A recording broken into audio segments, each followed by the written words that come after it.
Saudara-saudari yang terkasih di dalam Tuhan Yesus Kristus, hari ini kita akan membaca dan merenungkan Injil Lukas pasal 6 ayat 6 sampai dengan 11 dengan perikop Yesus menyembuhkan pada hari Sabat. Marilah kita berdoa sebelum membaca firman dan merenungkan firman Tuhan Yesus ini. Dalam nama Bapa dan Putra dan Roh Kudus. Amin. Ya Tuhan Yesus Kristus, kami anak-anak-Mu adalah orang berdosa. Kami mohon ampunilah dosa kami dengan kerahiman-Mu, sehingga kami layak berdoa kepada Engkau sebagai Tuhan dan Juru Selamat kami satu-satunya. Ya Tuhan Yesus, kami meminta di dalam nama dan kuasa-Mu, datanglah dengan Roh Kudus-Mu bersama kami saat ini, agar kami dapat membaca firman-Mu dan mengerti apa arti firman-Mu dan melaksanakannya dalam kehidupan kami sehari-hari. Amin. Dalam nama Bapa dan Putra dan Roh Kudus. Amin. Tuhan beserta kita sekarang dan selama-lamanya. Pembacaan Injil Lukas pasal 6 ayat 6 sampai dengan 11 dengan perikop Yesus menyembuhkan pada hari Sabat. Pada suatu hari Sabat lain, Yesus masuk ke rumah ibadat lalu mengajar. Di situ ada seorang yang mati tangan kanannya. Ahli-ahli Taurat dan orang-orang Farisi mengamati Yesus kalau-kalau ia menyembuhkan orang pada hari Sabat, supaya mereka dapat alasan untuk mempersalahkan dia. Tetapi ia mengetahui pikiran mereka, lalu berkata kepada orang yang mati tangannya itu, "Bangunlah dan berdirilah di tengah." Maka bangunlah orang itu dan berdiri. Lalu Yesus berkata kepada mereka, "Aku bertanya kepada kamu, manakah yang diperbolehkan pada hari Sabat? Berbuat baik atau berbuat jahat? Menyelamatkan nyawa orang atau membinasakannya?" Sesudah itu ia memandang keliling kepada mereka semua, lalu berkata kepada orang sakit itu, "Ulurkanlah tanganmu." Orang itu berbuat demikian dan sembuhlah tangannya. Maka meluaplah amarah mereka, lalu mereka berunding apakah yang akan mereka lakukan terhadap Yesus. Demikianlah sabda Tuhan. Terpujilah Kristus. Saudara-saudari yang terkasih dalam Tuhan kita Yesus Kristus, kembali pada Injil hari ini, Tuhan Yesus memperlihatkan kepada kita betapa besar kuasa-Nya, mulai dari masalah yang kecil sampai dengan masalah yang besar. Tuhan Yesus punya kuasa. Tuhan Yesus bisa menyembuhkan. Tuhan Yesus bisa memberikan solusi, jalan keluar kepada kita, anak-anaknya yang hidup di dunia, yang mungkin mempunyai masalah ekonomi, masalah kesehatan, masalah pekerjaan, masalah rumah tangga. Tuhan Yesus bisa menyelesaikannya, memberikan kebahagiaan kepada kita. Saudara-saudari, kita diberi kebebasan oleh Tuhan untuk melaksanakan kehidupan kita sehari-hari. Tetapi Tuhan Yesus mau supaya kita pun bertanggung jawab atas kebebasan yang diberikan oleh Tuhan Yesus kepada kita.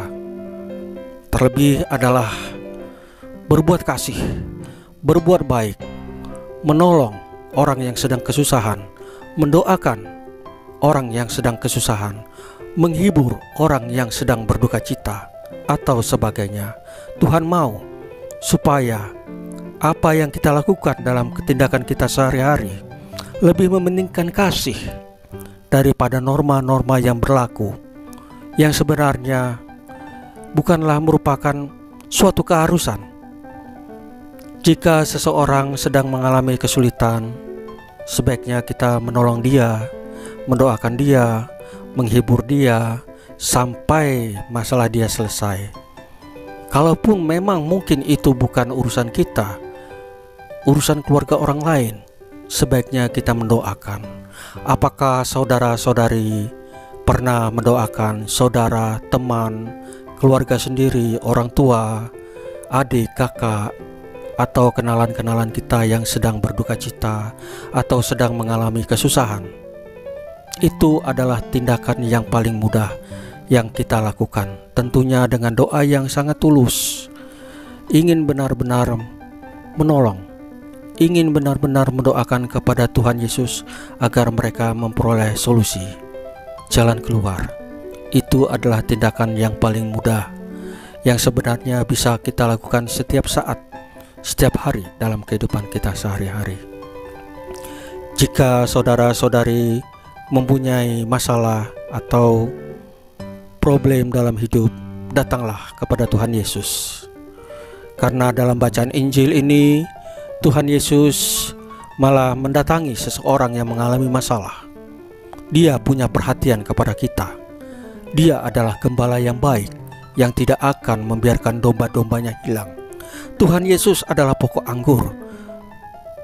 Dia akan memilih di mana ranting-ranting yang sudah tidak dapat dipakai akan dibuang, tetapi ranting-ranting yang bisa dia bersihkan, dia bisa selamatkan, dia akan pakai, sehingga semua itu bertumbuh iman kita.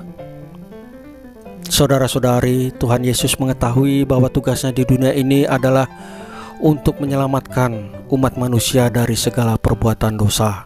Jangan sampai manusia melakukan perbuatan dosa. Oleh sebab itu, Dia datang turun ke dunia menjelma sebagai seorang manusia dan memberikan teladan-teladan, memberikan contoh-contoh secara nyata di dalam kehidupan manusia. Marilah saudara-saudari yang terkasih dalam Tuhan Yesus, kita contoh perbuatan kasih Tuhan Yesus kepada Allah Bapa di surga, supaya kita beroleh keselamatan.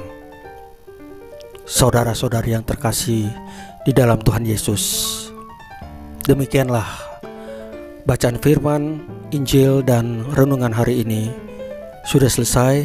Marilah kita tutup dengan doa penutup. Dalam nama Bapa dan Putra dan Roh Kudus. Amin.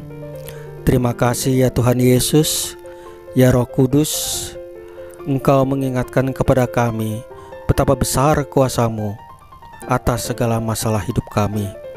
Karena kami adalah ciptaan-Mu namun penuh dosa. Ampunilah dosa kami ya Tuhan Yesus, dan selalulah beserta kami, menggendong kami dalam kehidupan kami sehari-hari, sehingga kami dapat melalui hidup dengan bahagia. Karena Engkau pernah berkata, Akulah jalan kebenaran dan kehidupan.